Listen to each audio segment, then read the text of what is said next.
Père, nous te disons merci car tu es l'auteur de la foi et tu la donnes chaque fois que nous en avons besoin. C'est pourquoi nous te remercions ce soir pour ta grâce, pour ton amour et ta bonté. Tu veux nous amener, Seigneur, dans une vie chrétienne vraiment de victoire, où nous pouvons exalter, glorifier et magnifier ton nom. Merci, Père, de ce que tu ouvres notre intelligence spirituelle. Tu nous donnes de saisir avec sagesse ce que tu as déposé en nous. Que toute la gloire soit pour toi, Père, au nom de Jésus. Amen. Asseyez-vous dans sa présence.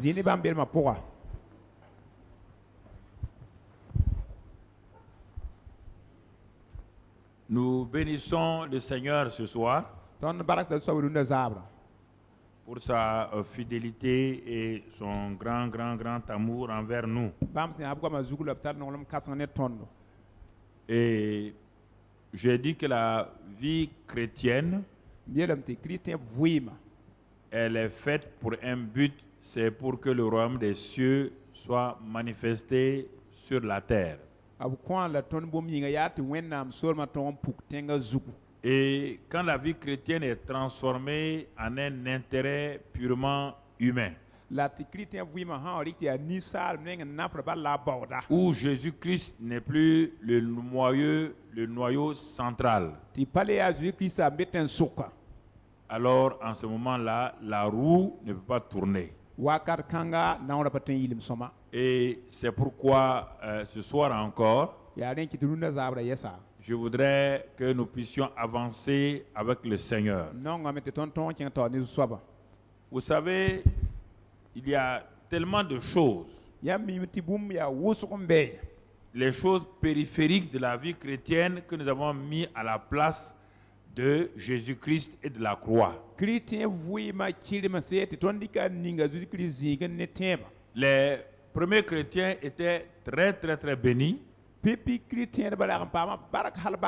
qu'on constate dans l'église primitive, du point de vue matériel, ils n'ont jamais prié pour cela. Et il y avait très rare de malades et de démonisés parmi eux. Parce qu'ils ont compris la puissance de la croix, du sang de Jésus-Christ, de la crucifixion de leur vieil homme et de la discipline de la chair. À cause de cela, les démons avaient peur d'eux. Quand ils priaient, ils jeûnaient. C'était uniquement pour que le royaume des cieux avance. Parce qu'ils savaient qu'en s'occupant de Dieu, en mettant en valeur Jésus-Christ, Dieu s'occupait aussi de leurs affaires. Et quand on regarde les 7 églises de l'Apocalypse, ces derniers jours, le Seigneur m'a parlé profondément. Il m'a parlé, il a mis dans mon cœur de mon fils. Mon peuple aujourd'hui ne connaît plus Jésus-Christ. Ne sait plus qu'est-ce que la croix. Il dit si on faisait une enquête, demander aux gens, les gens vont dire Jésus est sauveur, Seigneur. Mais ils n'ont aucune connaissance de lui. C'est qu'ils savent, ils connaissent jeûner et prier. Ils ont entendu parler de délivrance et de guérison. Mais Jésus-Christ et la croix là, c'est tout juste pour le salut et après ça on laisse tomber, on se débrouille maintenant. Et j'étais comme subjugué par le Seigneur dans ma chambre. Et il me dit, mais regarde Paul. Qu'est-ce qu'il prêchait? Du début jusqu'à la fin. Regarde les pierres, qu'est-ce qu'il prêchait? Il dit aujourd'hui, quand tu entends le nom de Jésus dans la bouche de mon peuple, c'est tout juste quand ils veulent quelque chose, quand ils terminent leur prière au nom de Jésus, ou bien ils disent, bon, le Seigneur va faire ça, il va faire ça. En dehors de ça, ils ne connaissent pas mon fils. Et ils ne savent pas que sans mon fils, ils ne peuvent rien faire de durable et d'éternel. Il dit, mais pourquoi ils sont si épuisés, fatigués, et ils sont obligés de chercher l'alcool, la cigarette, les plaisirs pour remplacer le repos que moi je donne.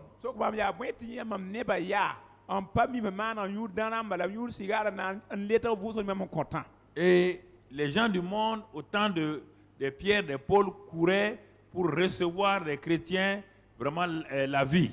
Mon peuple aujourd'hui court derrière le monde pour avoir ce que moi j'ai préparé pour leur donner. Il dit, les chrétiens du premier âge n'ont jamais demandé au monde quelles sont leurs positions, ils n'ont jamais demandé à César qu'il veut être membre du gouvernement de César, ils n'ont jamais demandé à qui que ce soit parce que ce qu'ils avaient leur satisfaisait. Parce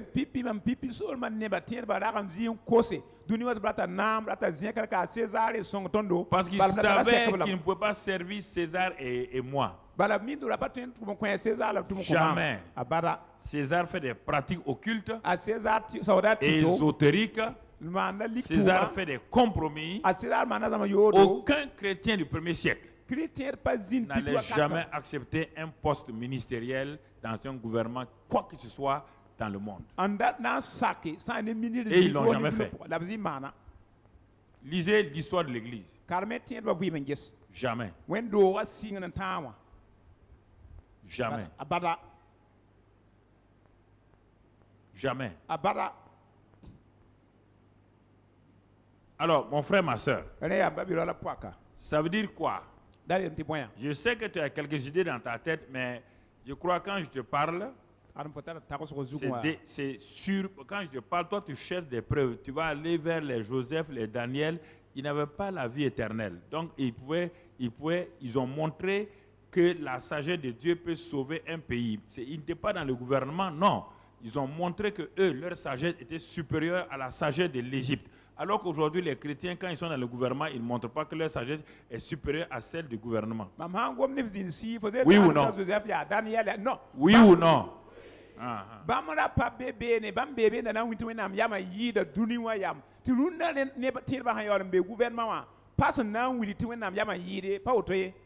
C'est-à-dire qu'il faisait la différence quand il mettait pied quelque part. Quand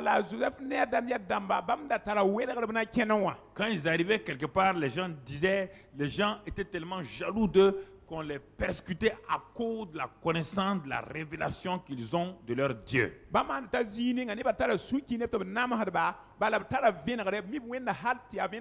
Et ce qui faisait qu'ils n'avaient pas peur des épreuves.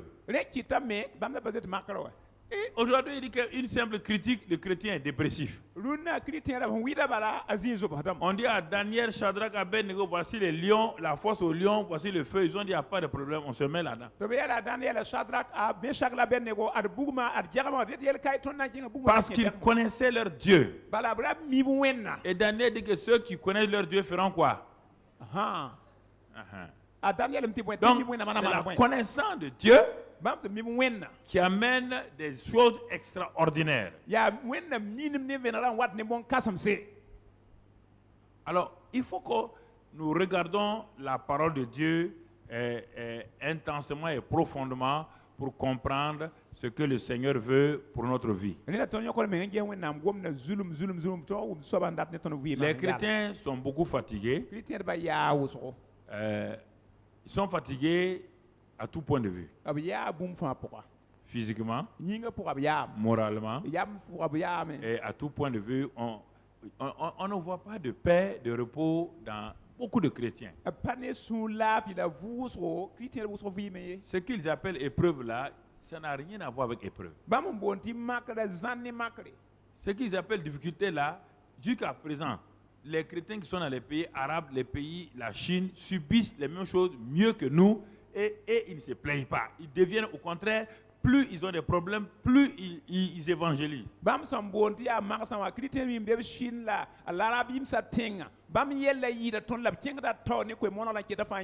On les prend en Afghanistan, on les pend.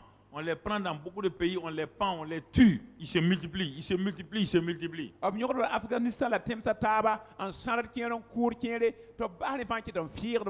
Seigneur me dit ce que mon peuple appelle, c'est parce qu'ils ont la liberté qu'ils appellent les petites mesquineries, ils appellent ça épreuve.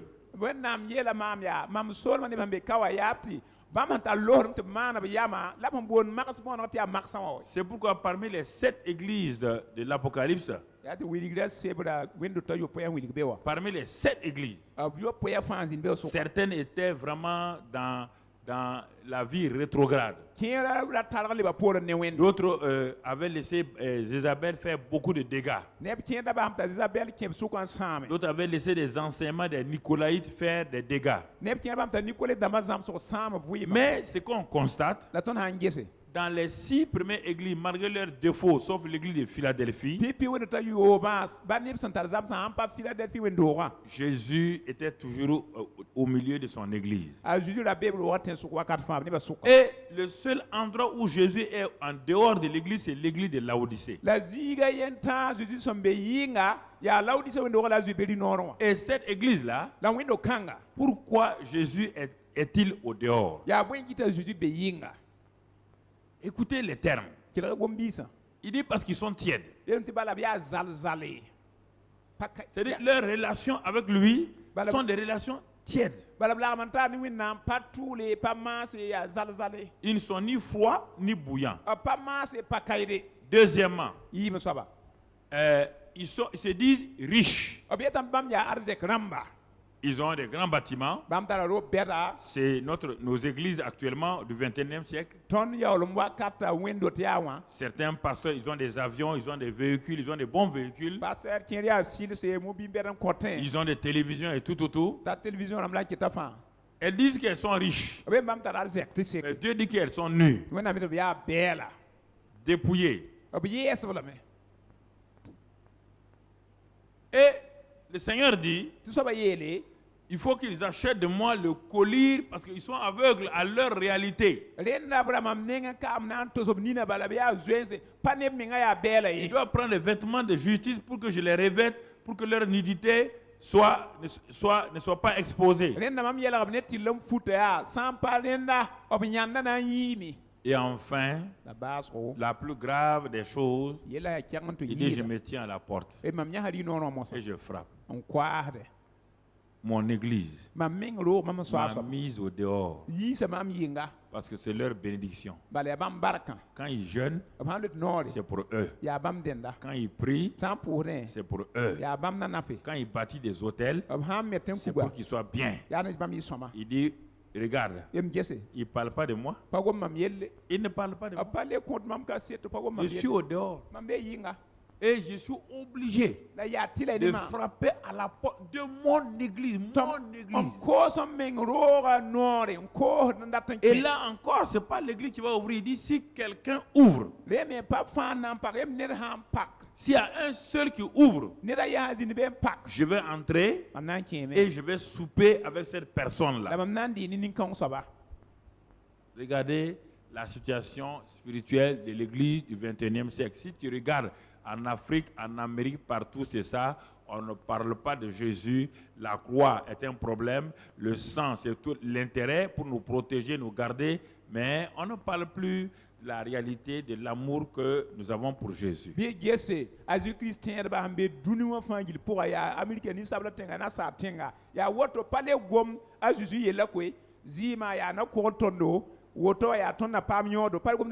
quand on regarde les 6 églises, va t'asseoir voir, tu vas voir des péchés scandaleux dans ces 6 églises-là, mais Jésus est toujours dans l'église. Tu vas entendre parler de fausses doctrines, mais Jésus est dans cette église. Tu vas entendre qu'ils ont perdu leur premier amour, mais Jésus est là, il leur dit non, retournez à votre premier amour. L'église de Laodicée ne commet pas ces péchés-là. Mais Dieu nous montre que notre relation avec lui là, c'est plus important que nos péchés et ce qu'on fait.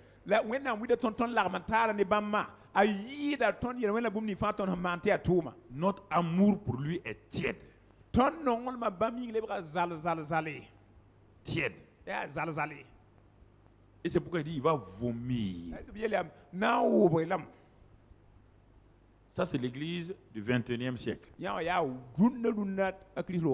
Les gens sont riches de tous les côtés. Les gens prient, ils sont des bénédictions. Mais ils ont oublié Jésus. En ce temps, il se tient à la porte de son église, comme un petit mendiant, en train de frapper coco. Est-ce que je peux rentrer? Chacun sort, le message m'a béni. Chacun sort, le jeûne d'Esther m'a béni. Chacun sort, j'ai reçu ça. Chacun sort, j'ai été béni ici. Chacun sort, j'ai été guéri. Jésus, où il est? Nulle part. Parle pas de lui. Sauf quand on a besoin de lui. Au nom de Jésus. Quand c'est fini, on le laisse là-bas. Il court au prochain nom de Jésus. Réfléchissez, regarde ta vie. Regarde ta vie, ne cherche pas. Pourquoi les gens sont fatigués? Ils sont à la recherche de bénédiction. L'église primitive ne cherchait pas bénédiction, ils cherchaient Jésus. Et Jésus leur a donné maintenant les bénédictions. Et c'est pourquoi ils honoraient Jésus partout où ils étaient. Alors, quand on regarde tout ça là, pourquoi l'église les gens sont fatigués? Les jeunes sont fatigués. Quand je suis étonné. Je suis étonné. Si ce n'est pas la fatigue physique parce que j'ai fait ça, je ne suis pas fatigué spirituellement ni moralement. Je ne comprends pas quelle est cette fatigue que les gens ont. Parce que la fatigue là, c'est parce que le fleuve d'eau vive là ne coule pas. Quelque chose empêche le fleuve de repos de couler en toi.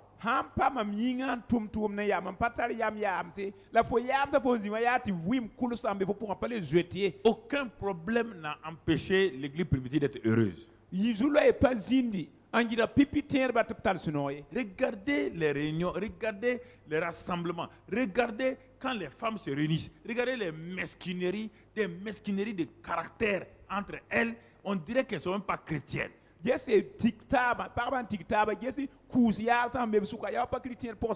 Regardez quand les hommes se réunissent, regardez tous les bâtons qu'ils mettent, les roues dans les autres, comme s'ils ne sont pas chrétiens.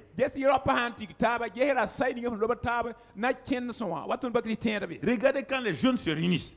Chacun veut montrer qu'il connaît mieux que l'autre. Personne ne s'occupe de savoir si Jésus-Christ est honoré ou pas. C'est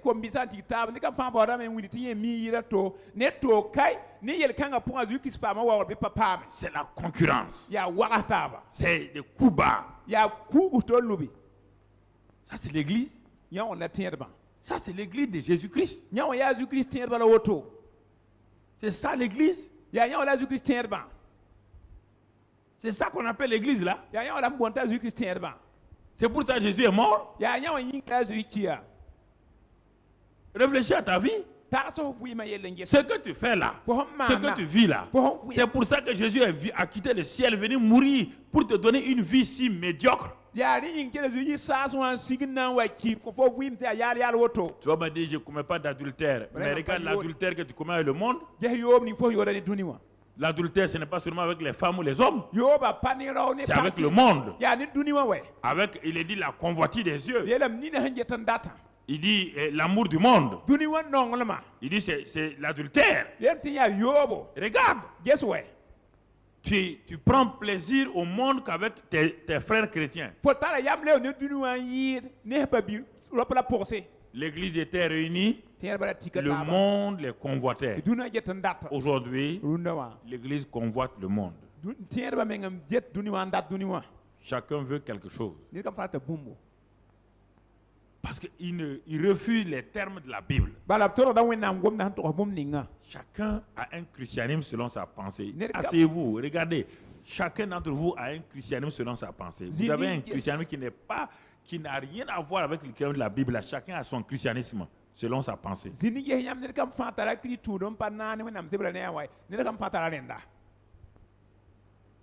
Et vous voulez que ça soit ça. Surtout qu'on dit, si on prie, Dieu va nous donner. Dieu donne les choses selon sa volonté, non pas selon ton besoin.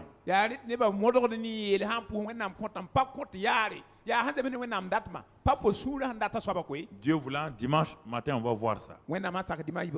Mais ce soir-là, quel est l'intérêt du dépouillement, du renouvellement et du revêtement? Quand on parle de dépouillement, ce qu'on a vu le dimanche pour terminer, de renouvellement et de revêtement là, quel est l'intérêt dans ça là? Quel est l'intérêt que moi j'ai et à ce que Dieu me dit de faire?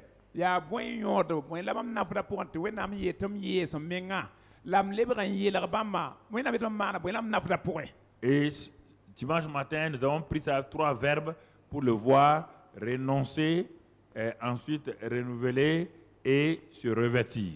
Le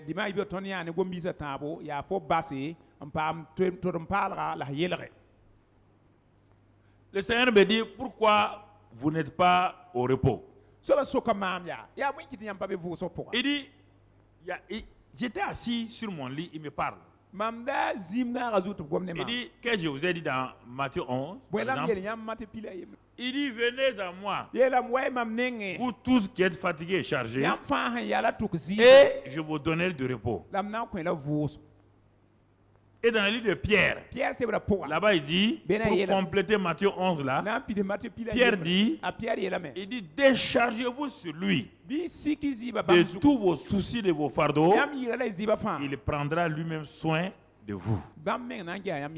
2 passages, toute vérité est bâtie sur 2 passages. 2 vérités.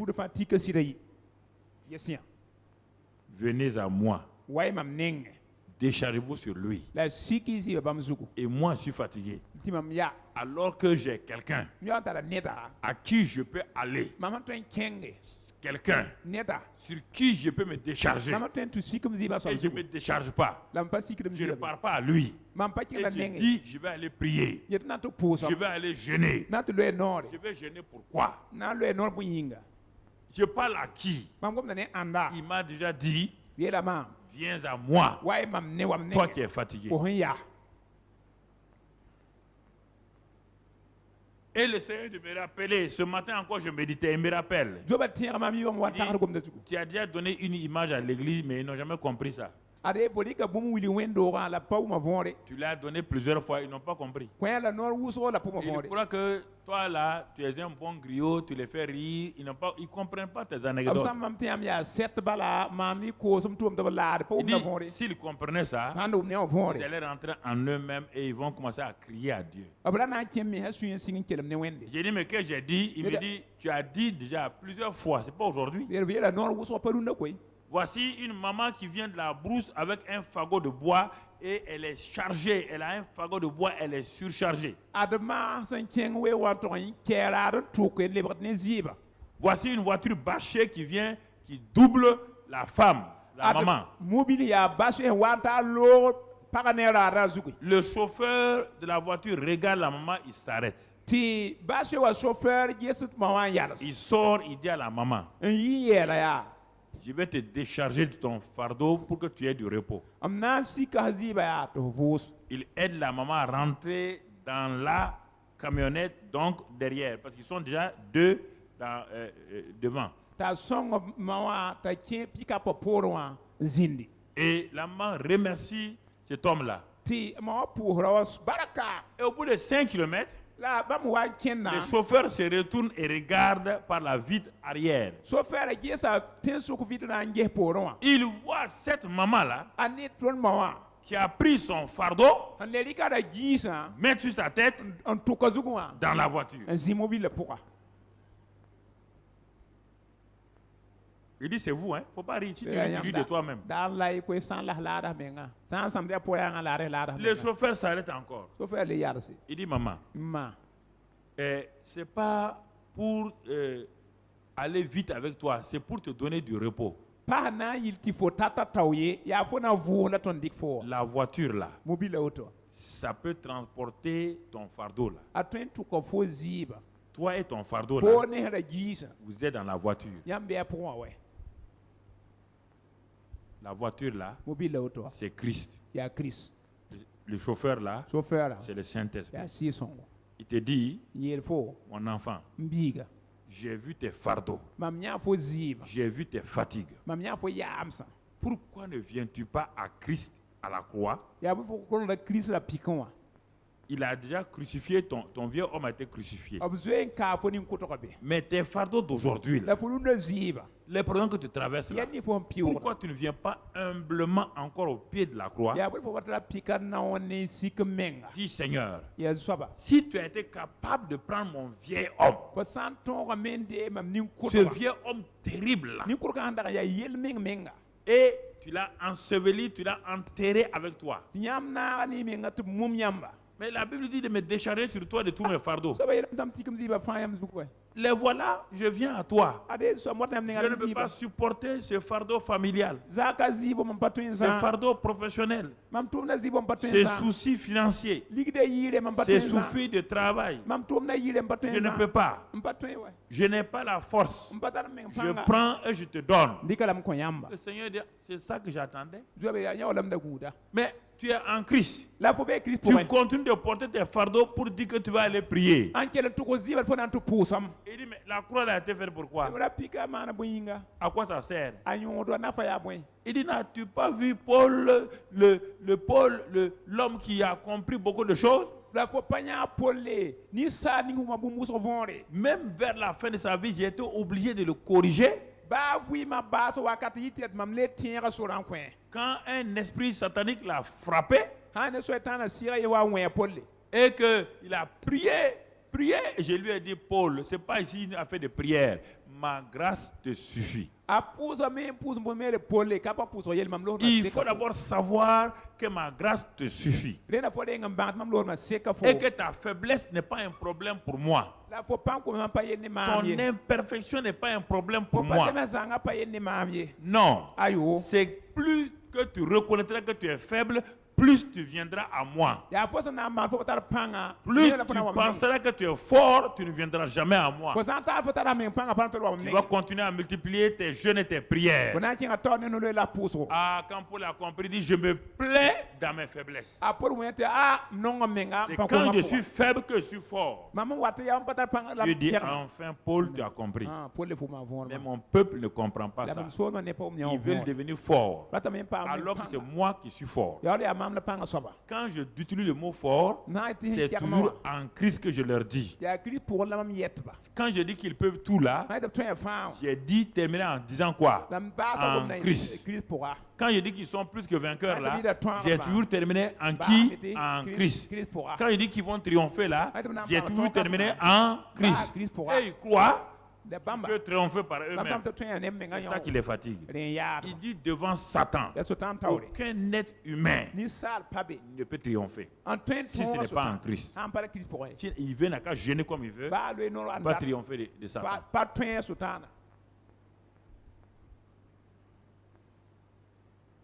Il ne peut pas triompher de Satan. C'est ça qui vous fatigue. Ce matin, je me suis levé, je me suis mis à genoux au pied de mon lit.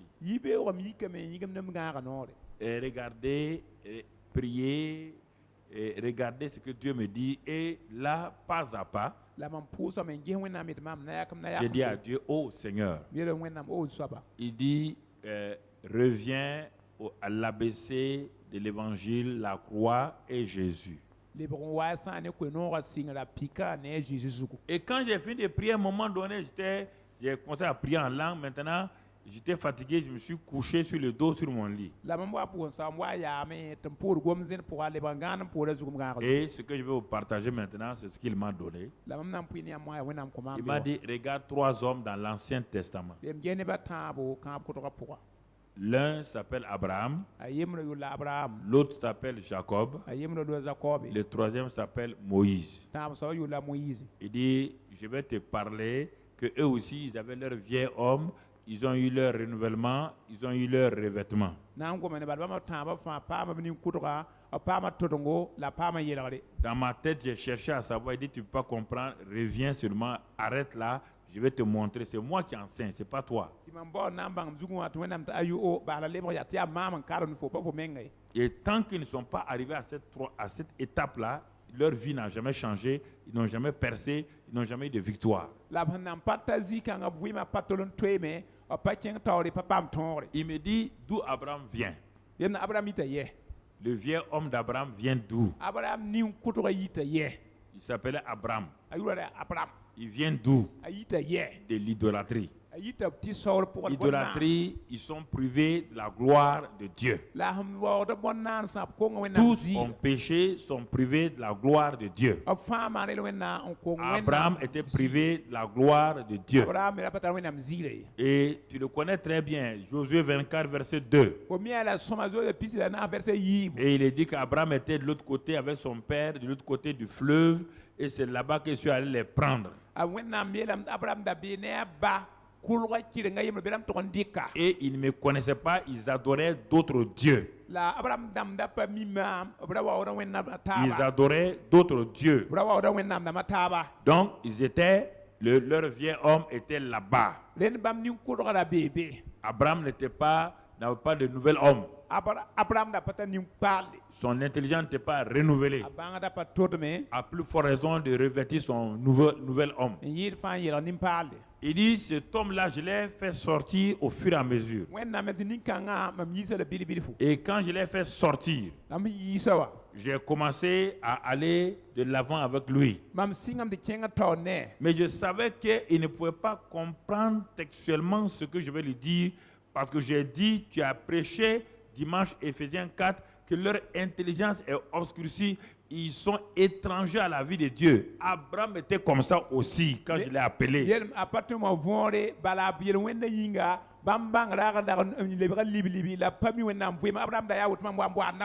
Et il n'a pas compris que quand Dieu appelle quelqu'un, il faut d'abord qu'il y ait un dépouillement, un renouvellement et un revêtement.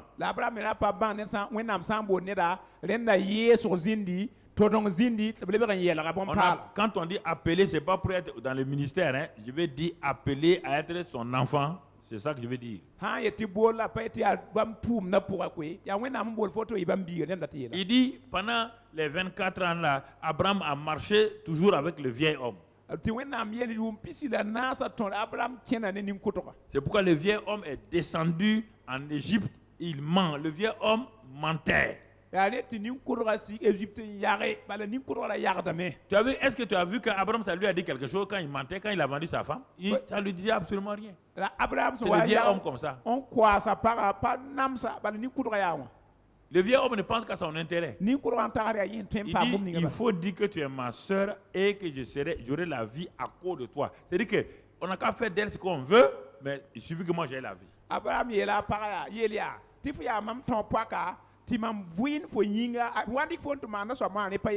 Ça, c'est le vieil homme comme ça. Et il a continué avec ça. Dieu lui donne des révélations, ça ne passe pas parce que l'intelligence d'Abraham n'est pas renouvelée, n'est pas fixée. Il écoute Dieu, il écoute d'autres personnes. Quand il a des problèmes, il crie à Dieu. Quand Dieu lui donne une solution, Satan utilise des hommes pour l'influencer. Et à la fin, voici Ismaël. Le vieil homme a produit Ismaël. Le vieil homme a produit Ismaël.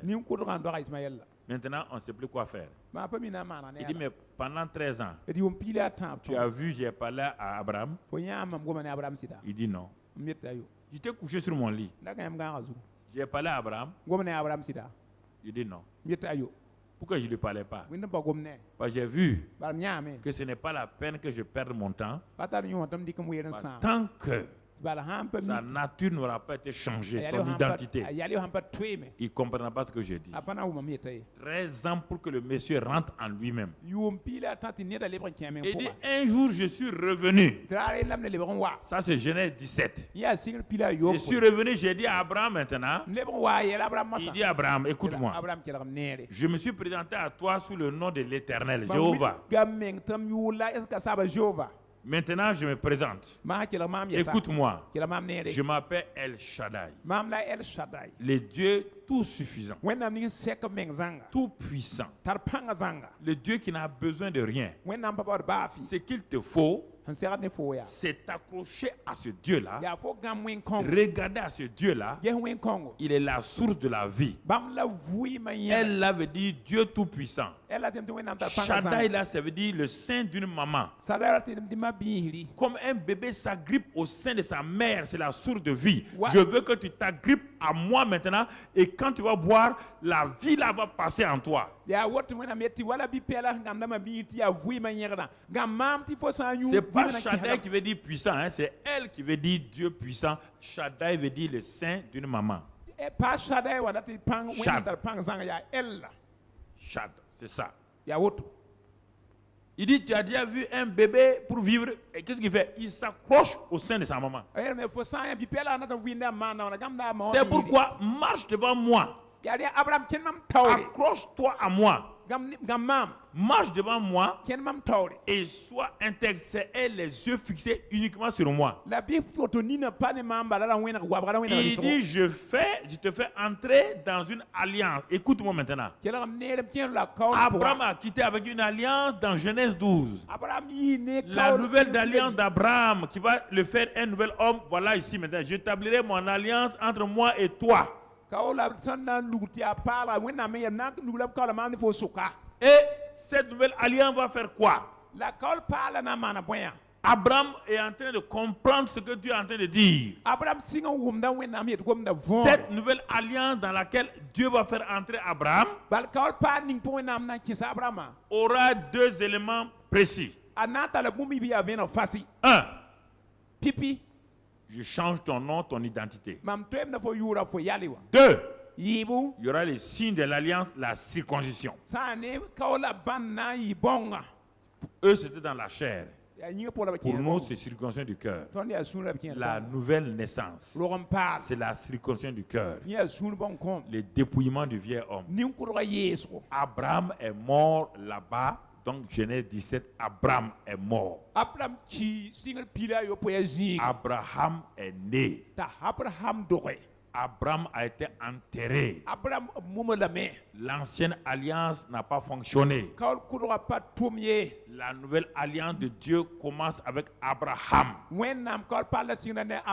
Dieu prend son propre nom, le met dans le nom d'Abraham, ça devient Abraham, il met son propre nom là-dedans. En français, on ne comprend pas. En hébreu, il met le L là dans Abraham. Abraham là.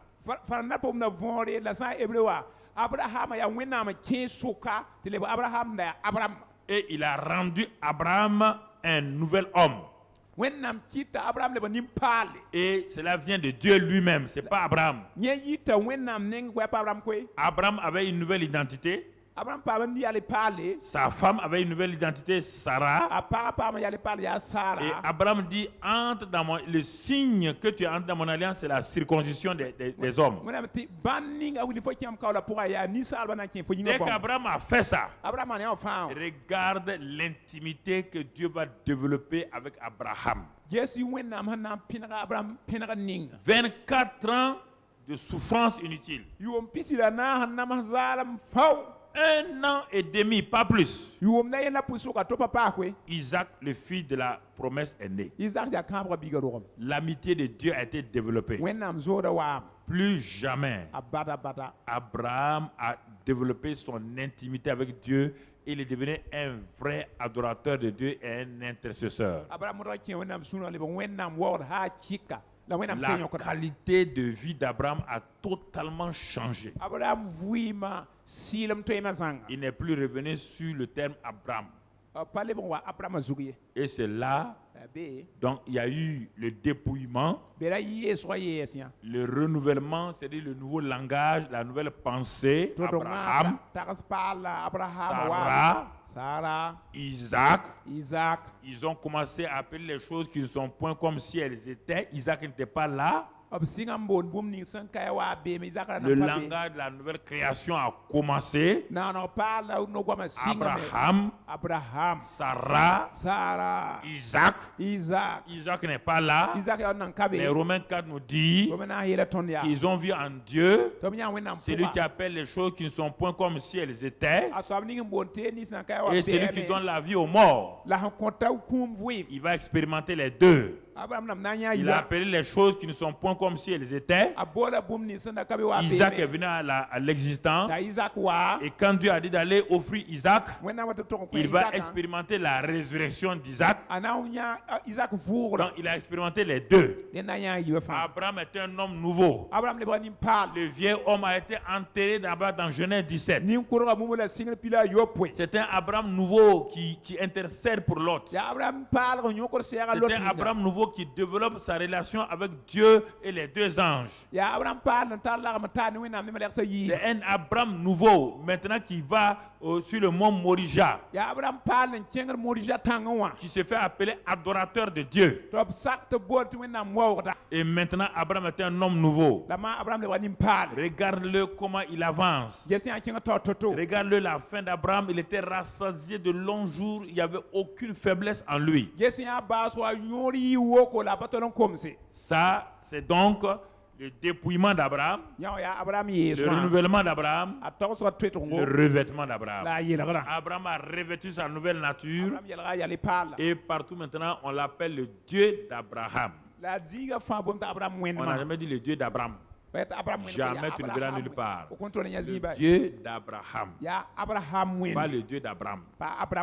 Jamais. Quand il s'appelait Abraham, la vieille nature, Dieu n'a pas dit voici je suis le Dieu d'Abraham. Lis la Bible. Dieu ne peut pas appeler que je suis le Dieu de la vieille création. Non, mon ami. Alors voici l'exemple. Je te pose la question. Abraham a-t-il changé, oui ou non? Il n'y a que le sang des taureaux. Il n'y a que le sang des boucs. Il n'y a pas la personne du Saint-Esprit. Mais on voit un changement radical dans la vie d'Abraham. Et Abraham a commencé à donner des noms personnels à Dieu. C'est lui qui l'a appelé Jéhovah Jireh. Ce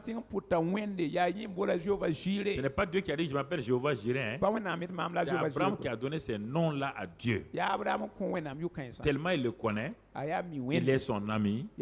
Dieu dit, est-ce que je vais faire quelque chose sans Abraham? Un homme à qui Dieu a fait 13 ans sans parler. Dieu dit maintenant, est-ce que je peux faire quelque chose sur la terre sans Abraham? Quand tu rentres dans cette réalité, Dieu parle de la situation de ton pays, des gens te parlent parce qu'il sait que tu es son ami. Tu as des oreilles ouvertes. Il sait que tu ne cherches pas tes propres intérêts, être béni, chercher des voitures. Non.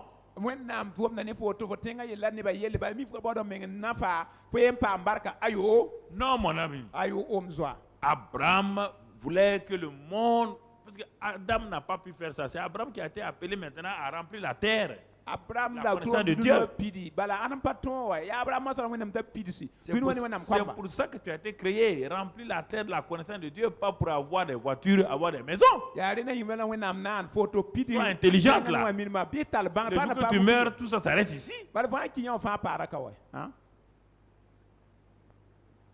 Mais quand Abraham mourait, est-ce qu'il y avait un homme sur la terre qui était aussi riche que lui? Il était riche. Qui a fait ça? Son ami Dieu.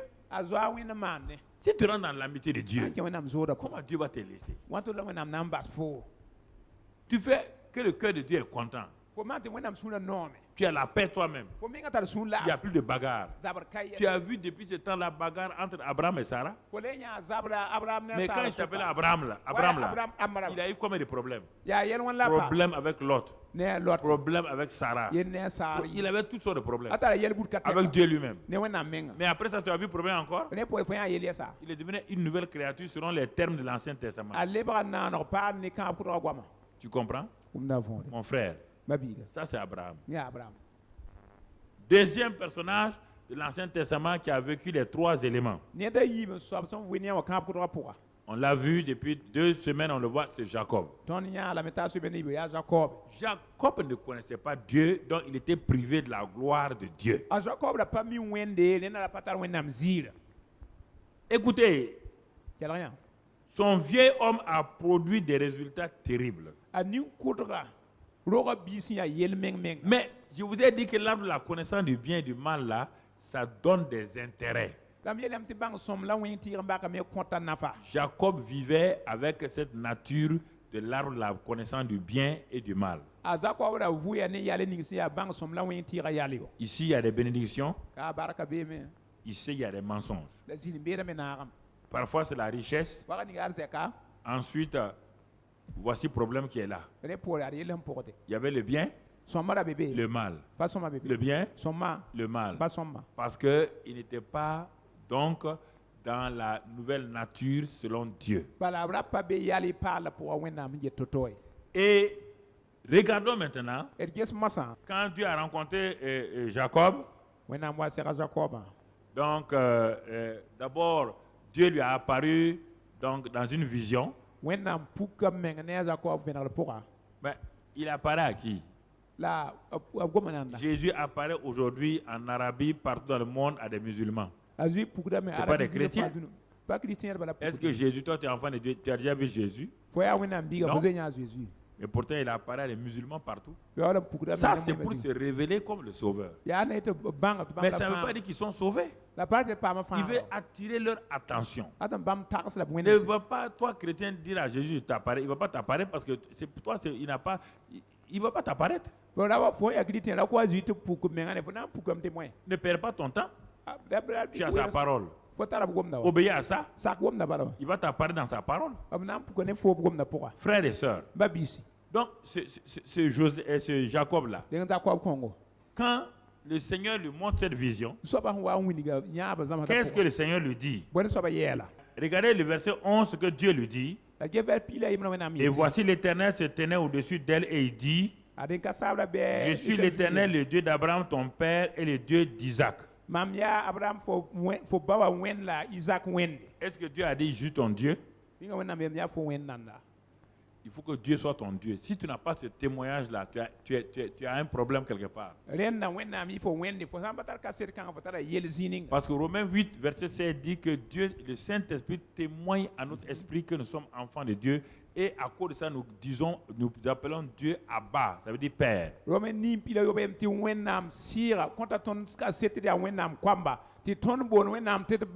C'est le Saint-Esprit qui nous a fait appeler Dieu Père.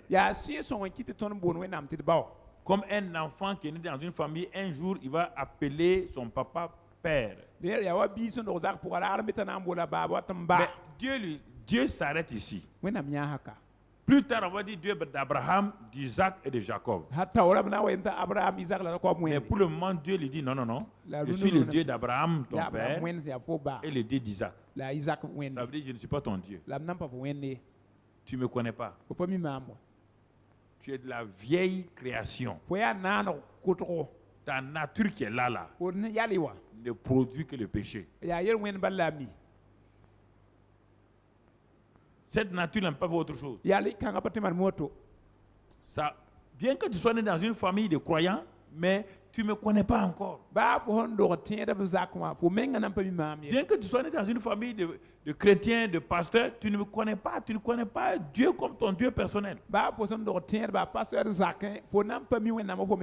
Et Jacob va le confirmer lui-même. Et qu'est-ce qu'il confirme?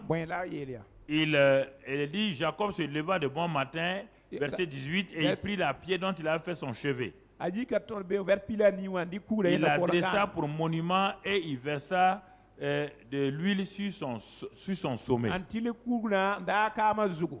Voici l'autel de Jacob. Un païen fait un autel, ça va marcher? Hein? Voici l'autel de Jacob. Écoutez la suite. Écoutez. Il donna à ce lieu-là le nom de Bethel. Mais la ville s'appelait auparavant Luz. Jacob fit un vœu. Il ne connaît pas Dieu, il fait un vœu seulement. Les païens font des vœux partout. Quand les païens ont des problèmes, ils disent si Dieu me sauve, wallah, je vais faire ça. Les païens font ça partout. Le païen Jacob fait un vœu. Écoutez son vœu. Qu'est-ce qu'il dit?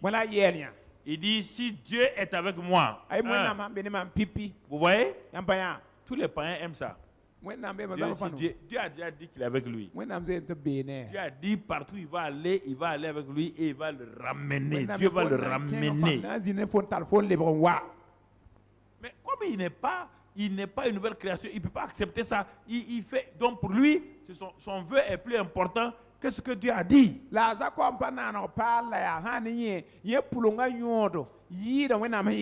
Regardez si vous ne croyez pas le verset 15, pour ceux qui sont nouveaux, ils n'ont pas compris le verset 15. C'est Dieu qui parle. Voici, je suis avec toi. Regardez, écoutez. Je suis avec toi. 1.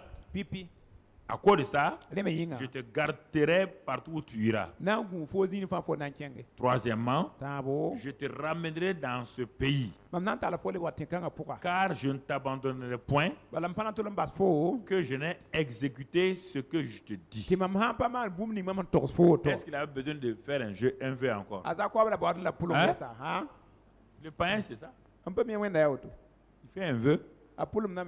Il croit que son vœu est plus important que ce que Dieu a dit. Le vieux homme de Jacob parle.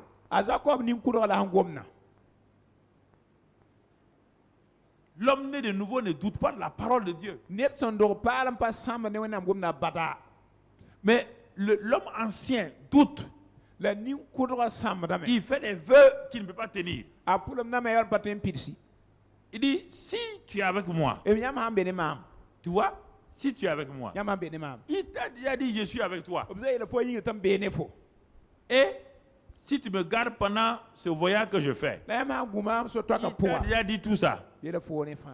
Et si tu me donnes du pain à manger et des habits, ouais, le païen quand il prie, c'est habits, c'est pain, c'est tout. Le païen ne prie pas la gloire de Dieu.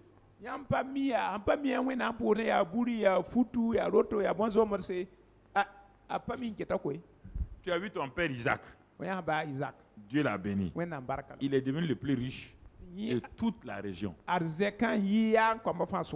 tel point qu'Abimelech le convoitait, les Philistins le convoitaient. C'est dans cette famille-là que tu es né. Isaac t'a dit d'où lui vient. Tant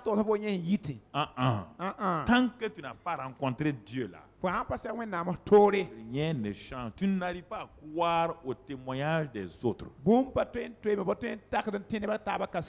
Tu n'arrives pas à saisir. Tu dois avoir, Dieu doit être ton Dieu.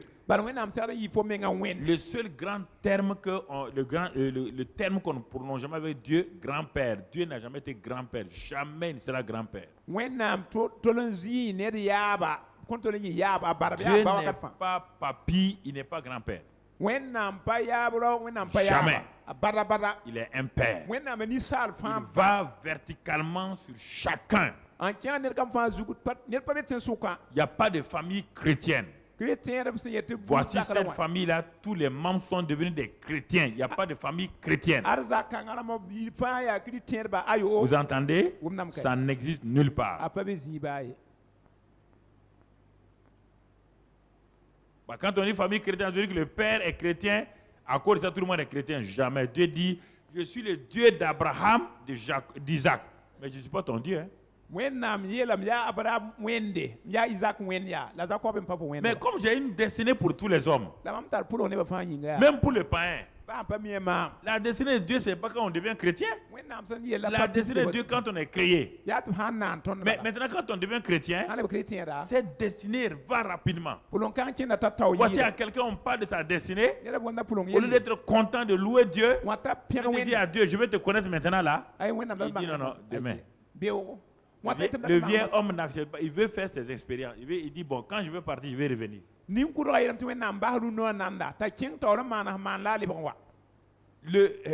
Le vieil homme, il aime les symboles religieux. Il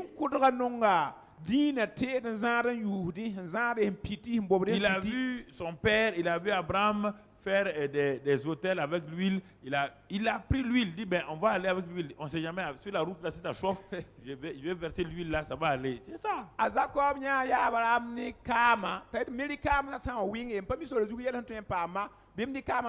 Il a mis ça sur et puis il dit quoi? Qu'est-ce qu'il dit? Il dit, regarde, si tu me donnes du pain à manger et des habits pour me vêtir, et si je retourne en paix à la maison de mon père, écoute-moi Dieu, ça veut dire quoi? Si Ésaïe n'arrive jamais à me vaincre, je suis en train de fuir actuellement. Quand je vais arriver dans la main de mon père, alors l'Éternel sera mon Dieu.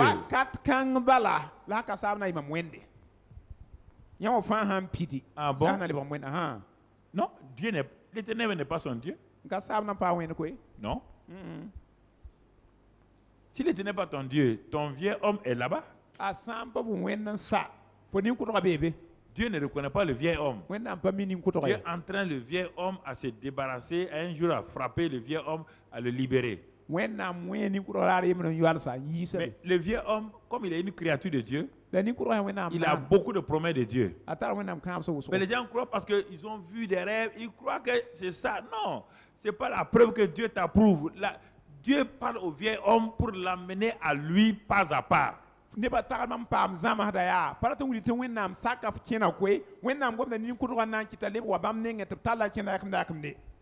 ça ne veut pas dire que tu es un enfant de Dieu. Jacob est parti à cette nature-là. Il a oublié 13 ans de lutte, d'efforts vains.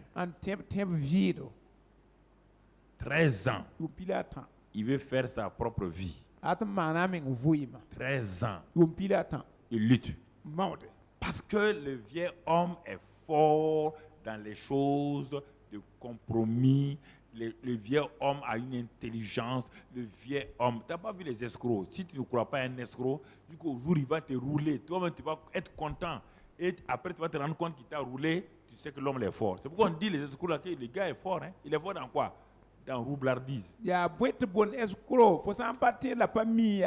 Anawa wenda foti fo menga ladne aha wasa lo fo ganan taxi ayi zabla nan zaptu bangi tes kolom na metala ton. Le vieil homme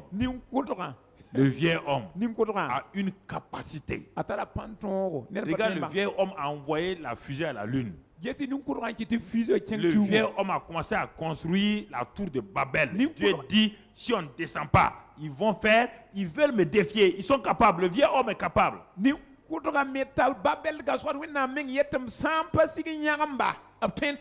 Ceux qui n'ont pas même leur vieux homme mort encore, ils sont capables de construire une belle église pour ça, climatiser, mettre tout, mettre des croix brillantes, des croix roulantes, des croix défilantes, ils vont tout mettre. Et vous allez dire ça, c'est une église vraiment merveilleuse, alors que ce sont des païens qui sont là.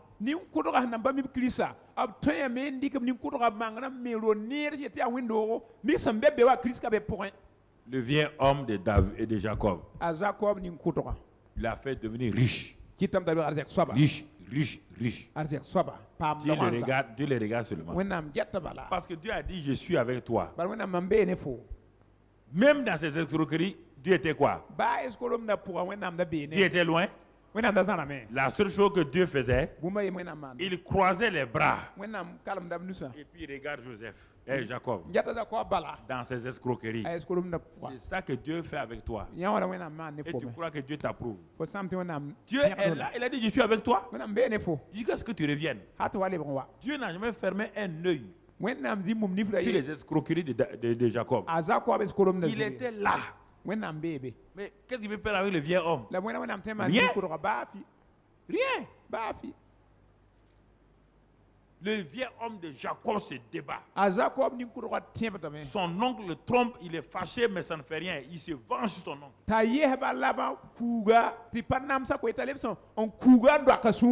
Les enfants de Laban ont dit, il va ruiner papa. Ça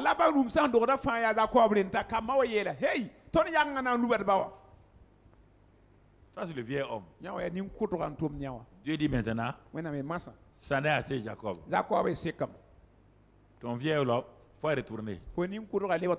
Il a fallu que Dieu l'attrape. Lui, Dieu l'a attrapé seul.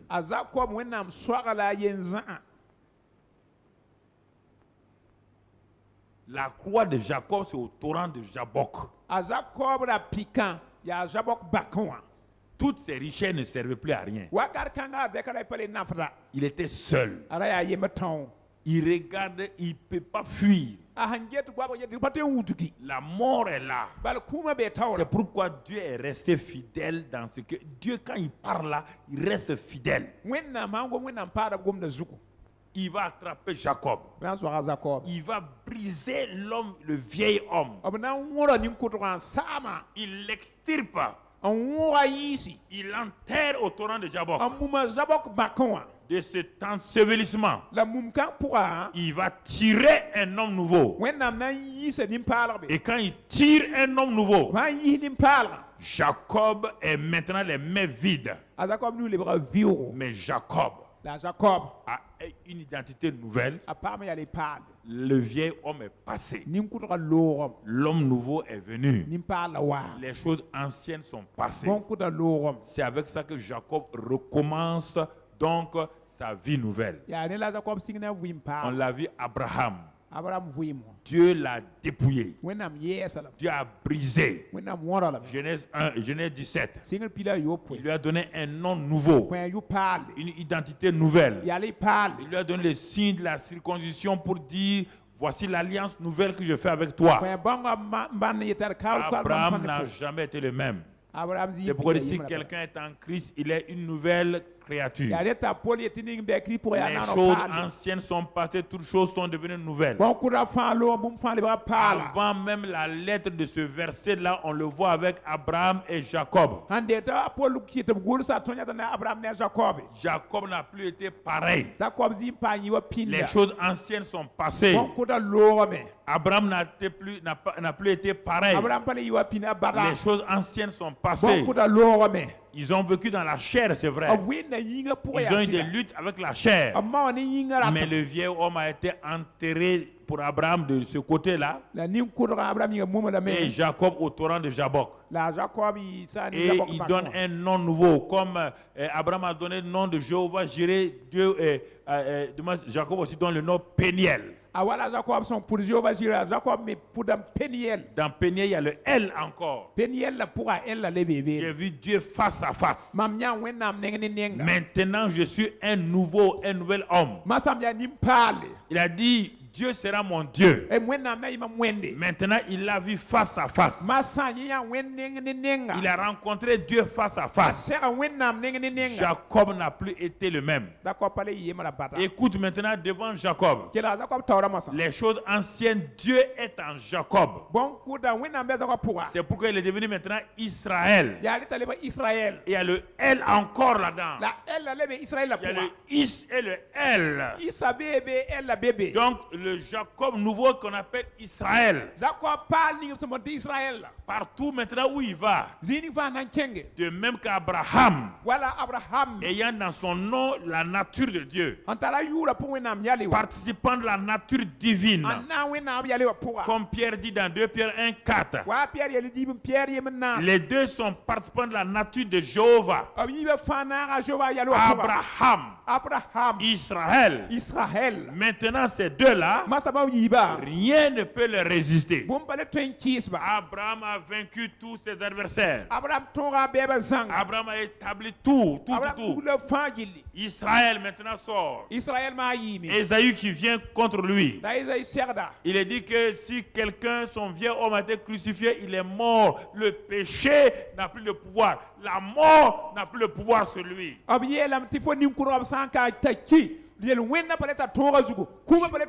Le Jacob sur lequel Ésaü avait le pouvoir est mort et enterré. Quand il voit venir cet homme-là, il ressemble à son frère. Et naturellement, il a le visage de son frère. Mais en lui, il y a une nouvelle nature. Et Ésaü ne pouvait plus rien faire contre Israël.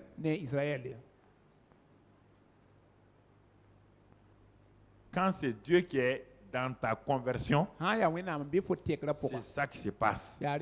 Si tu as fabriqué ta conversion, c'est autre chose.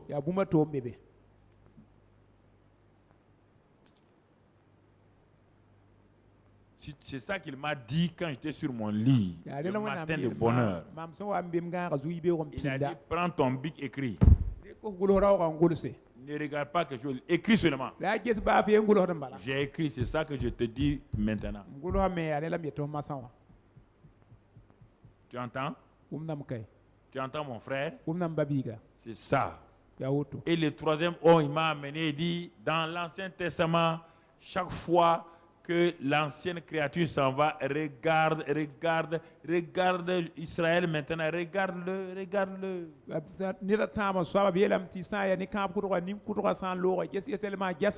Il a effacé les noms, c'est-à-dire que son nom a fait ombrage au nom d'Isaac et d'Abraham. Quand le pays qu'on appelle le pays de Canaan, le pays qu'on appelle le pays de la promesse, au temps d'Abraham, Isaac, c'était le pays de la promesse, pays de Canaan.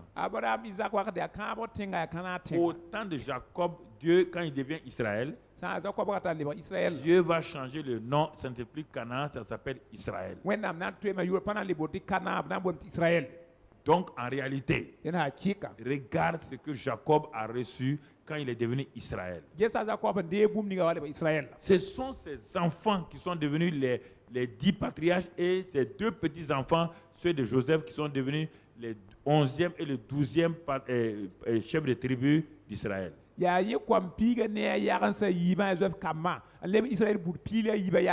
Et maintenant, Dieu dit, c'est complet. On va m'appeler maintenant le Dieu d'Abraham, d'Isaac et de Jacob. Il a fait exprès, il n'a pas d'Israël, il dit de Jacob. Pour que les gens se rappellent que s'il est le Dieu de Jacob, c'est-à-dire que le Jacob qu'il a changé en Israël, là, il n'y a aucun Jacob qui peut tenir devant l'amour, la puissance, la grâce donc de Dieu.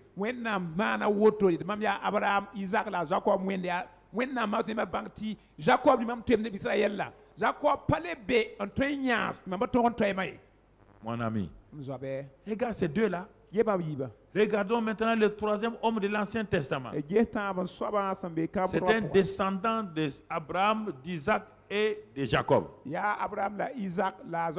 il s'appelle Moïse. Lui, il n'a même pas de nom personnel. On ne sait pas son père et sa mère qui lui ont donné ce nom. Ce n'est pas un problème. C'est la fille de Pharaon qui lui a donné ce nom, Moïse. Mais même si on te donne le nom le plus satanique, si Dieu est avec toi là, ça ne peut pas empêcher ta destinée. Ce qui empêche ta destinée, c'est toi-même, c'est toi, c'est pas quelqu'un, c'est pas le diable, ni ta belle-mère, ni ta belle-tante, ni ton oncle, ni ton mari, ni ta femme.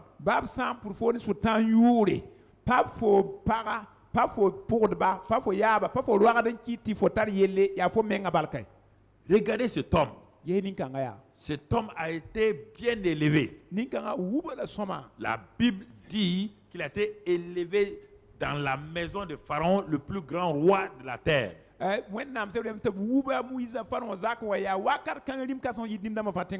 cas de Moïse est un cas spécial. Il commence sa vie par en haut. il arrive au sommet. Le sommet de la gloire du vieil homme. Il est formé dans le vieil homme à tous les égards. Et son vieil homme était productif. Il était puissant en parole et en œuvre. Le vieil homme d'Hitler était puissant. Il a ébranlé toute l'Allemagne. Le vieux homme de Lénine a secoué toute la Russie. Le vieux homme a une intelligence comme les gens de Babylone qui voulaient construire Babel. C'est parce que vous ne savez pas, et le vieux homme là, avant que vous soyez converti, quand vous convertissez, vous devenez chrétien, votre vieux homme est mort, vous avez l'air de regretter votre vieux homme, alors que vous ne pouvez plus le faire venir.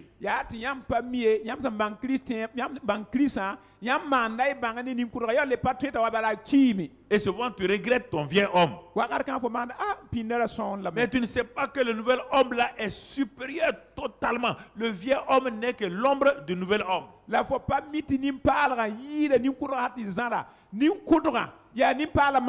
comme tu ne sais pas comment l'homme nouveau fonctionne, c'est pourquoi tu as des problèmes. Étant né avec la nature du vieil homme, c'était devenu automatique de vivre dans ça, dans le mensonge, de vivre dans tout. Parce que tu es né dans ça. Tout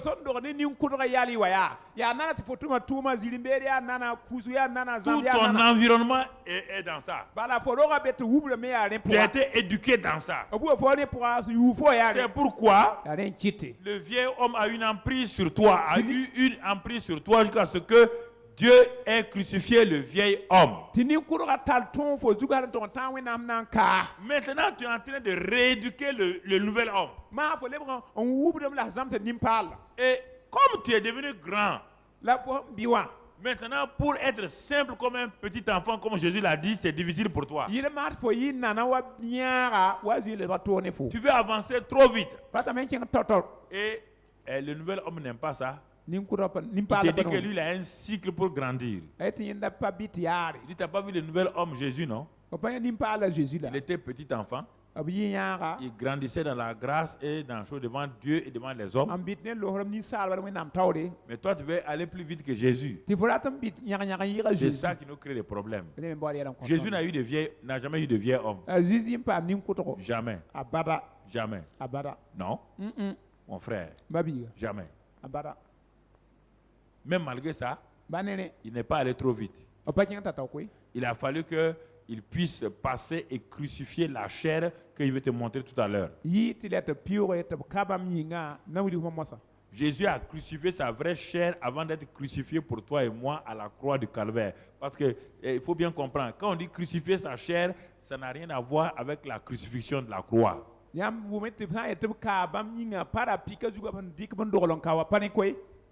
C'est deux choses différentes. L'une c'est une discipline.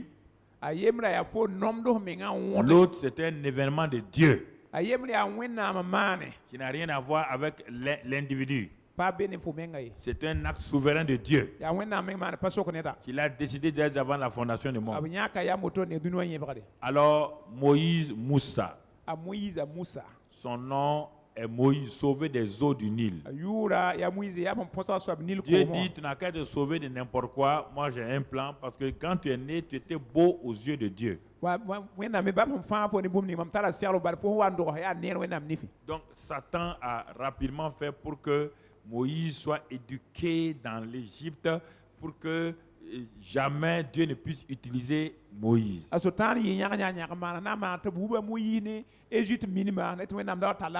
Regardez, Abraham lui vient du paganisme. Jacob lui vient d'une famille de croyants. Même combat. Moïse lui vient d'une famille de croyants élevé chez des païens. Même combat. Est-ce que vous comprenez? Même combat. Satan a insufflé en lui toutes les connaissances de l'Égypte. Quand on dit toutes les connaissances de l'Égypte, la magie égyptienne. L'ésotourisme égyptien. Moïse était fort dans tout ça. C'est le prochain pharaon. Et dans tout royaume, quand un roi doit aller, on l'initie. Vous avez vu des fonctionnaires en ville ici, dès le jour qu'ils ont voulu être chefs dans leur canton, dans leur village, on les a appris, on les a amenés, on dirait que ce n'est même pas ces ingénieurs informaticiens là. On l'a fait rentrer dans des cases bizarres, on les a initiés. C'est ça qu'on a fait avec Moïse. Le même Moïse a eu ça, fort dans les choses d'Égypte. On n'a pas dit, il ne connaissait pas Dieu.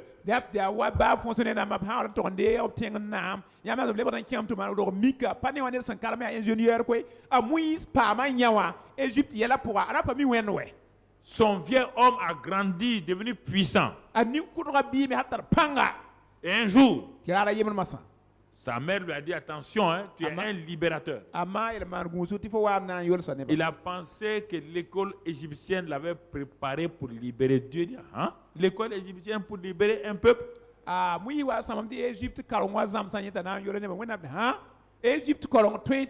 vieil homme ne peut pas opérer dans le royaume des cieux. Les lois sont différentes. Non, ça ne peut pas. Il va avec toute la force. Il frappe l'Égyptien facilement, il le tue. Avec quoi? La connaissance de l'Égypte, la force de l'Égypte. Le vieux homme produit toujours la mort. Écoutez-moi. Ah, tu ne le connais pas. Il produit la mort sur son passage. Le vieux homme produit les bagarres dans les foyers.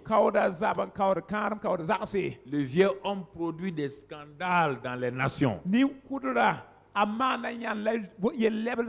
vieux homme prend un des hommes les plus réputés du pays, mais brusquement on apprend qu'il vit comme ça. Les gens attrapent leur tête. Il dit comment? Mais c'est normal, c'est le vieux homme. Le vieux homme est comme ça.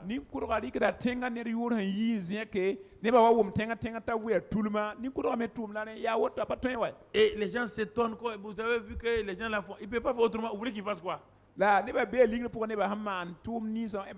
Il faut que les chrétiens soient intelligents.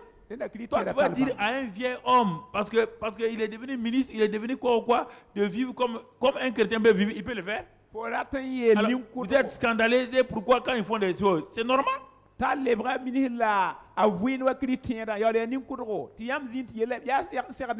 Le mensonge est leur plat quotidien.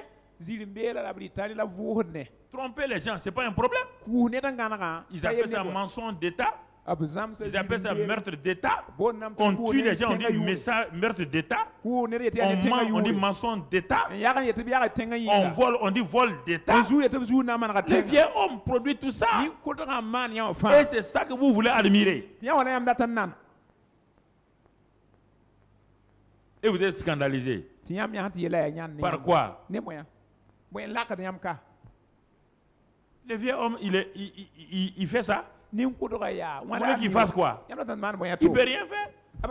C'est pourquoi Moïse a tué. Il est revenu le lendemain. Il a vu Dieu encore. Il s'avance. Le vieux homme, c'est ça. Quand on le découvre, quand on l'affronte, il prend peur. Il est un faux courageux. Quand la vérité l'affronte, il tremble comme ça. Tu comprends? Moïse prend peur, il fuit. Regardez comment le vieux homme, il passe de Caribe en Silla. Il passe de mauvais à pire. Voilà le Moïse qui court dans le désert. Il court, il arrive dans un endroit, il ne sait plus quoi, il tombe là-bas tellement il a soif. Et le regard de Dieu est sur cet homme-là, toujours sur cet homme. C'est ça que vous devez, c'est ça que les gens ne comprennent pas. Et il vit dans le désert. Le vieux homme est toujours là. quand les gens disent, si quelqu'un n'est pas converti, on dit qu'il est découragé. Le vieux homme se décourage, c'est normal. Le vieux homme s'épuise, le vieux homme se déprime, le vieux homme rentre dans ces circuits-là. Il n'y a rien de plus logique que ça.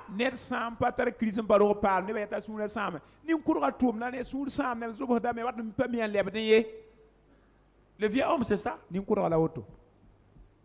ne peux faire autrement.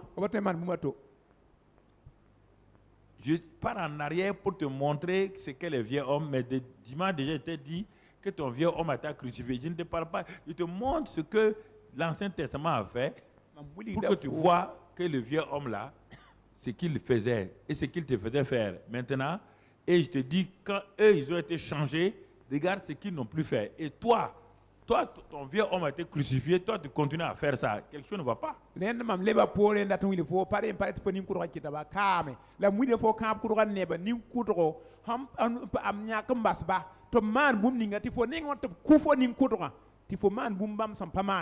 Alors, Moïse a eu sa rencontre avec Dieu. Jacob a eu sa rencontre avec Dieu. Dieu va amener Moïse. Tant que le vieux homme ne meurt pas, si le grain de blé là, qui doit remplir le grenier là, s'il ne meurt pas d'abord, il ne peut pas se multiplier et remplir le grenier. Si ton vieux homme, tu n'es pas conscient qu'il est mort, si tu n'as pas cette révélation là, tu ne pourras jamais te multiplier et avoir la paix et le repos dans ton âme. Tu vas prier, tu vas jeûner et rien ne se passera. Parce que tu n'es pas renouvelé. Et tu ne peux pas revêtir lorsque tu n'es pas renouvelé. Regarde, Dieu l'amène. Chacun des trois a son expérience. Chacun de nous a une expérience qu'il a fait pour le nouvel homme et qui est différent de l'autre. L'expérience commune, c'est la croix. Tout le monde, son vieux homme est mort à la croix. Là, c'est commun. Le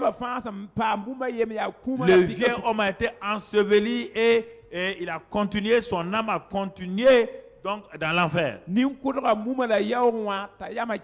Quand Jésus est ressuscité, ton vieux homme est resté dans le séjour des morts et l'homme nouveau a apparu. Ça, c'est valable pour tout le monde. Maintenant, ton combat de la chair, c'est ce qui fait que toi, tu avances vite et l'autre est en retard. L'autre ne veut pas accepter le combat de la chair.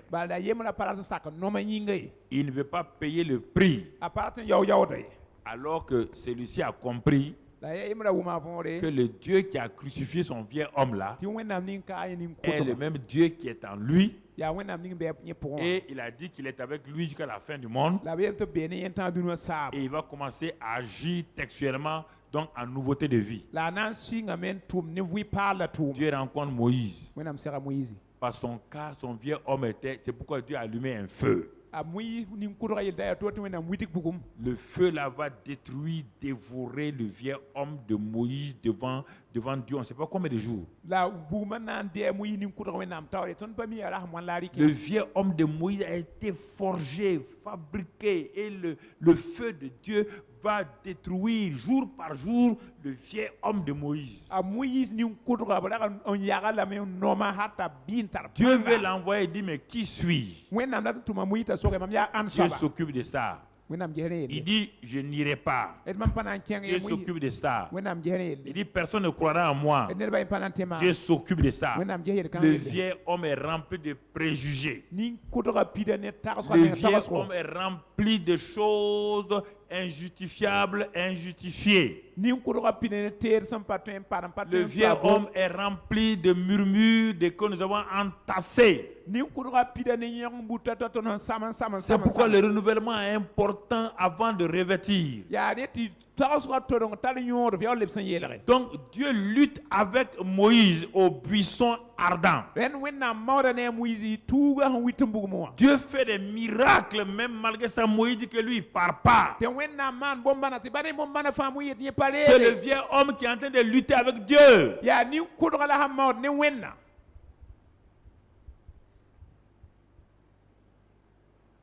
Il a fallu que Dieu élevasse la voix. Il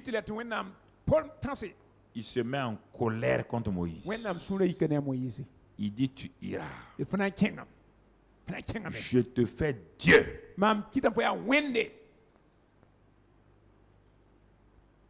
Exode 4. Dieu frappe un coup. Parce que dans ta mentalité de juif égyptien, Pharaon est déjà un dieu. Et le fait que tu as vécu 40 ans dans le désert, ton vieux homme dit on ne peut pas vaincre Pharaon. Alors je vais te donner une nouvelle nature.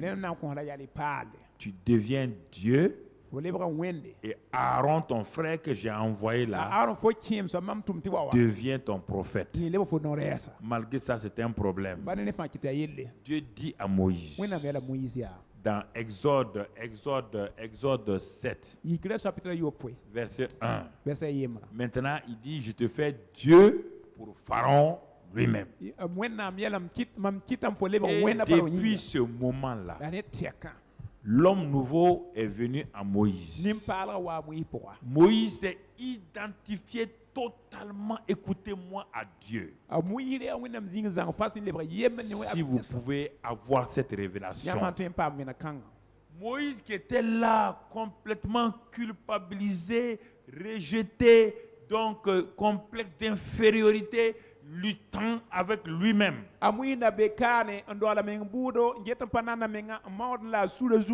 Dieu dit, je t'identifie à moi-même.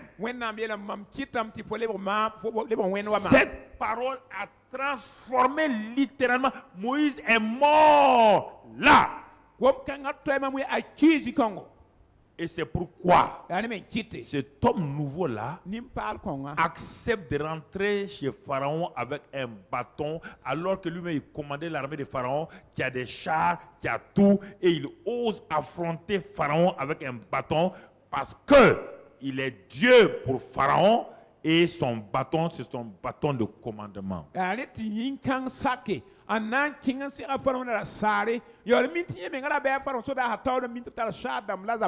te pose la question. Depuis que tu as vu Moïse dans Exode 7, tu as vu Moïse avoir peur encore?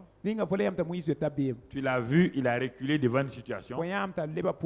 Malgré les difficultés, c'est vrai qu'il dit ton peuple est constant, mais tu l'as vu reculer? C'est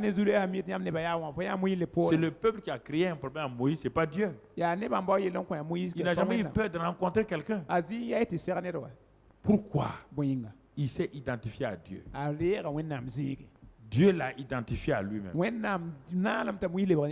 Moïse, sa vie est totalement... Ce n'est plus le même homme. Ce n'est plus le même homme. Il va partout. Partout. Dieu l'amène sur la montagne. Pas pour jeûner. Moïse n'a pas jeûné. Dieu a dit à Moïse, je vais te rencontrer sur la montagne. Laisse tout le monde, va seul. Jacob resta seul. Moïse resta seul. Dans Exode 24, Moïse est resté seul. Et la gloire de Dieu a enveloppé donc la montagne. Les oreilles de Moïse seront exercées. L'œuvre de Dieu est très grande. Moïse doit être formaté dans la gloire de Dieu. Parce que ce que Moïse va faire est plus grand que Jacob. Jacob n'a pas eu de combat sauf contre lui-même. Moïse doit affronter les plus fortes puissances de ce monde-là, et l'Égypte était la puissance la plus forte. Il a fallu qu'il reste sur la montagne pendant 40 jours. Non, il est resté 40 jours. Il n'a pas mangé, n'a pas bu. Ce n'est pas un jeûne. Si tu vas faire jeûne de 40 jours sans boire, on va t'enterrer ici. On va te mettre dans un cercueil en or et puis on va t'enterrer.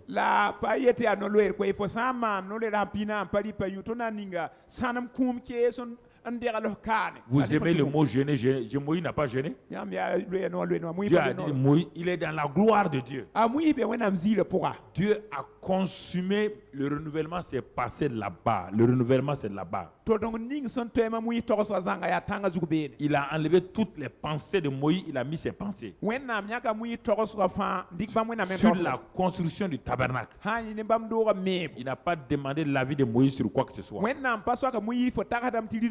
Toi, tu pars dans la présence de Dieu à tes projets que Dieu n'a qu'à bénir. Dieu dit, non. Moi, j'ai des projets. Tes projets là, si je les bénis, ça ne va pas rencontrer ma volonté. Et c'est pourquoi Dieu bénit nos projets. Ça ne part pas loin.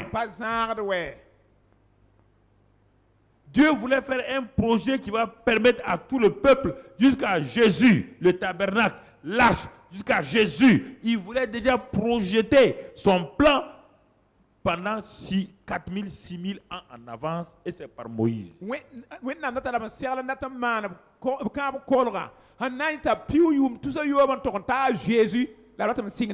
Moïse a laissé tous ses plans. Il n'a même pas demandé que lui, il voudrait que le rideau là soit bleu ou rouge. Notre problème, nous avons nos projets que nous donnons à Dieu, il les bénit, et nos mains sont remplies de projets inutiles qui nous embarrassent, qui nous créent des problèmes, et les projets de Dieu sont posés.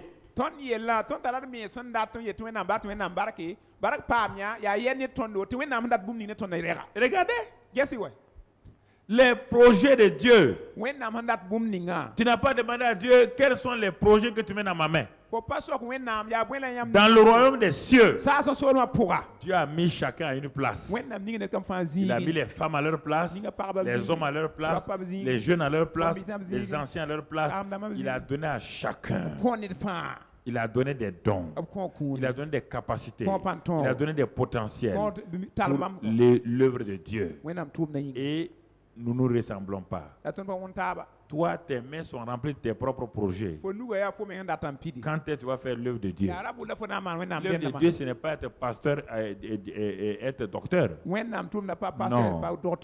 Il est en train de bâtir son royaume. Jésus dit, j'ai bâti mon église.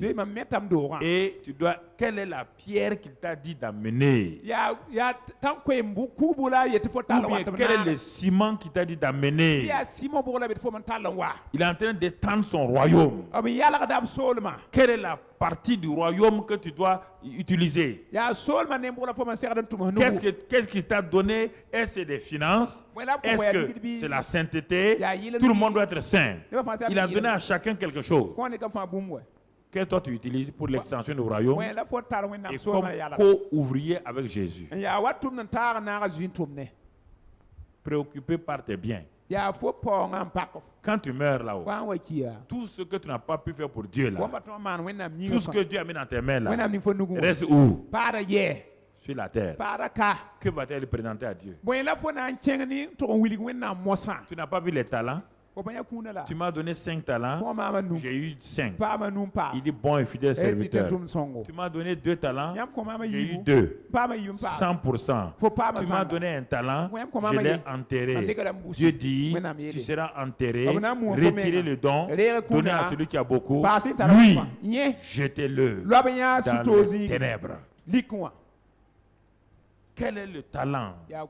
Quel est le don que Dieu a mis en toi?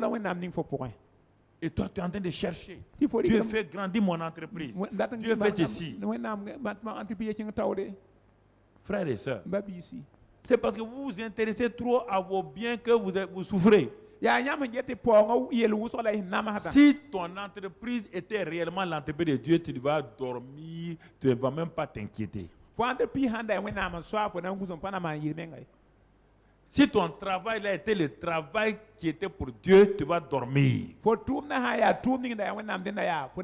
ne vas pas chercher des postes gouvernementaux. Si ce que tu fais là, si vendre les voitures là, c'était Dieu qui t'a dit de faire ça là, tu n'as pas besoin de concurrencer, de faire comme ceux qui vendent les voitures en traficotant là. Si tu traficotes, Si tu mens, si tu es inquiété pour ce que tu penses que Dieu t'a donné, quelque chose ne va pas. Dieu est capable. Il est suffisant. Il veut que tu sois gérant de ses dons. Et ceux qui ont eu des talents, on les appelle des gérants. Parce qu'on leur a donné des capacités. Ils n'ont pas enlevé 1 ou 2 talents pour garder pour eux-mêmes. On leur a donné 5, il a gagné 5, il a donné les 5 à Dieu. Et Dieu lui a donné 10 villes pour régner. Il n'a pas enlevé 2. Il n'a pas dit je vais enlever 2. Non. Qu'est-ce que Dieu a mis dans ta main? Est-ce que tu l'as redonné à Dieu au complet dans la perfection, ou bien tu enlèves des choses pour toi-même? Ah, mais tu vas régner sur quoi? Tu commences à manger déjà toi-même. Tu dis, mais et les villes sur lesquelles tu dois régner? Il dit, mais donnez à lui là. On dit, mais il a 10. Il dit, non, non, justement. Donnez-lui. Regardez dans beaucoup de religions chrétiennes, quand les gens meurent maintenant, on prend leur troupeau pour donner à l'église. Regarde comment les gens font avec ça. Regarde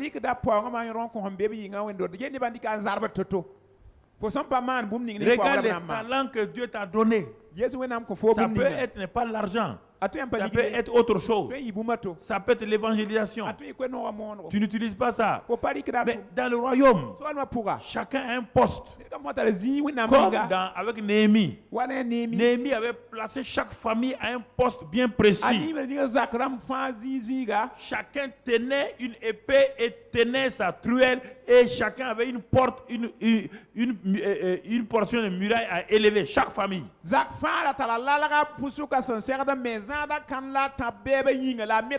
Chacun. Personne ne cherchait son intérêt. Mon frère, ma soeur, voici le vrai problème. Si vous parlez, si je vous parle, vous allez croire que peut-être je veux que vous donnez tant en temps. Moi, mon frère, c'est pas ça. C'est pas ça. Je vous ai dit. Il y a des gens, écoutez-moi, je vous donne le témoignage.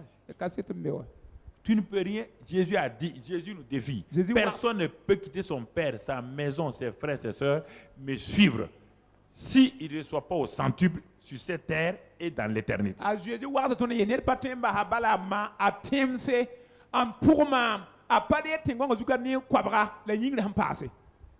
Vous comprenez? Vous voulez des bénédictions. Dieu vous donne l'argent, mais vous l'utilisez pour autre chose. C'est pourquoi l'argent a disparu.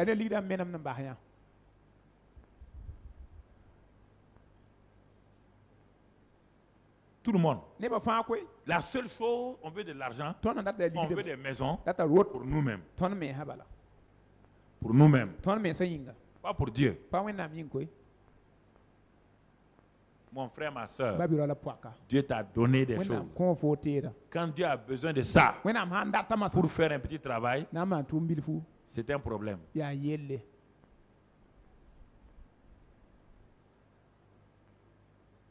un petit problème. Un problème seulement. C'est pourquoi Jésus s'est arrêté. Les riches là ont donné de leur superflu. La seule personne qui a donné, c'est la veuve là. Elle a donné ce qu'elle devait manger. Elle a donné ce qu'elle devait prendre pour s'habiller.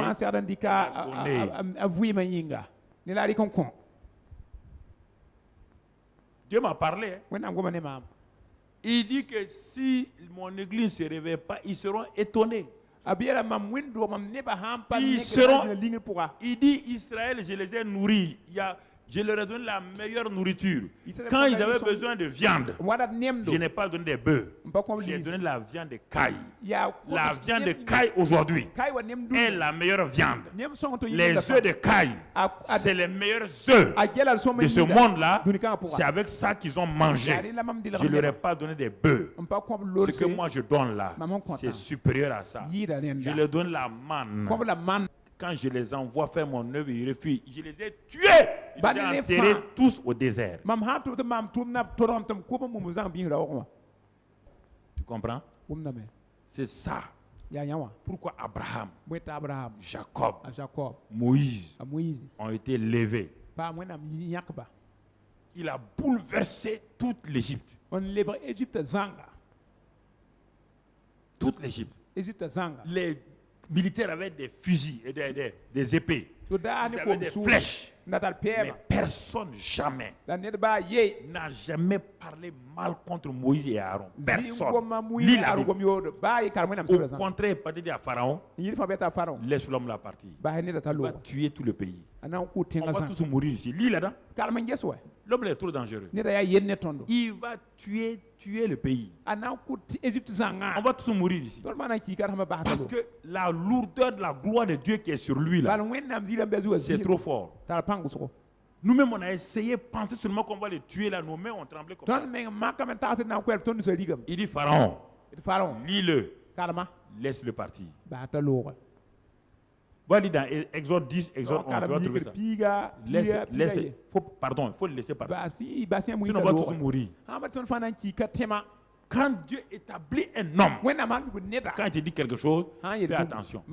Je ne suis pas à la recherche de ton argent. Je suis à la recherche de ta vie.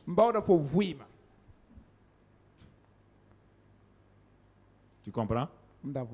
C'est pourquoi Moïse a dit on va faire le tabernacle. Le peuple a couru venir donner les offrandes.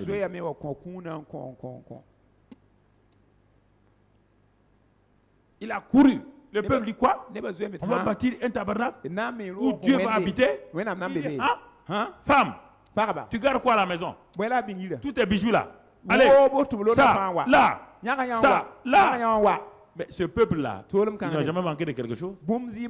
Aujourd'hui encore, ce sont ces juifs-là qui tiennent les places d'Amsterdam, de diamants, les places financières de New York, la bourse de New York, qui tiennent la Russie, ceux qui tiennent le monde en matière de banque. Partout où ils arrivent, 2 ou 3 juifs, au bout de 20 ans, ils contrôlent l'économie. En France, partout, tous les juifs. Tu cherches les bénédictions, pourquoi? Vous cherchez les positions, pourquoi? Vous cherchez la gloire vaine là, pourquoi? C'est pour qui? Jésus, le royaume des cieux. Il a dit, je suis venu pour le royaume. Ou bien tu cherches pour toi-même. Tu veux devenir grand milliardaire, pourquoi? Pour courir des petites filles encore. C'est ça. Ton argent est dans les petites filles. Jusqu'à ce que tu meurs un jour dans les maisons des petites filles. C'est ça. Voici les vrais problèmes. Voici les vrais problèmes. Chacun veut compris. Chacun court compris. Il prie pourquoi? Parce que la chair n'a pas été crucifiée. On dit un homme ne peut pas aimer maman et Dieu. Ça, c'est pas le vieil homme, ça c'est la chair. C'est pourquoi il dit l'amour de l'argent est la source de tous les maux. Ça c'est la chair. De Galates 5, 19. C'est ça. C'est ça mon frère. C'est ça ma soeur. Jésus dit sans moi vous ne pouvez rien faire.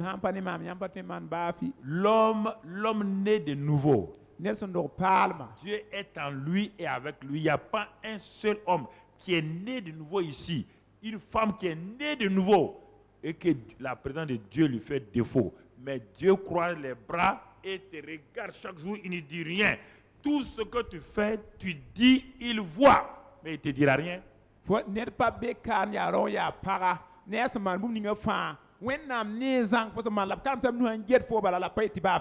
Parce que tu as décidé de marcher selon la chair et non selon l'esprit.